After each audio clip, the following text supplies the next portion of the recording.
Hi everyone, back with another easy keto recipe. I am calling it a cream cheese chicken bacon roll-ups. Yum, yum. It'll serve 2 people, and here's what you will need. 1 pound of the ground chicken, bacon, cream cheese, real butter, pink salt and pepper, Italian seasoning, oregano flakes, onion and garlic powder, a fry pan with spatula and cover, and then for the side, I use spaghetti squash. You can do whatever you like.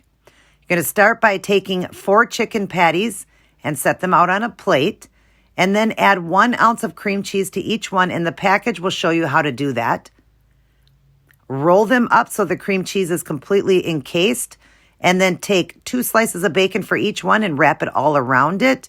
And then we're going to season it up with pink salt and pepper, oregano, and Italian seasoning, onion and garlic powder. And then what you're going to do is heat your pan with 3 tablespoons of olive oil, which I forgot to tell you. Turn it on a medium heat, and then add in your chicken roll-ups. Cover them and let them start to cook. Once they're cooking, flip them over because you want to keep trying to crisp up the bacon. Once they've cooked for a little while, take the cover off and then continue to roll them around so that the bacon gets nice and crispy. Turn the heat up a little higher than medium. Then go ahead and heat up your side, whatever you're going to make. I'm heating up my spaghetti squash.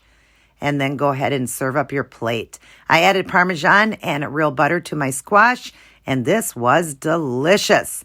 Oh my gosh, look at that, you guys. And the whole recipe there is only 4 net carbs. Can't go wrong. And these were delicious. I did do a healthy keto eating show you'll get for Saturday, so definitely check that out. And always keep it keto.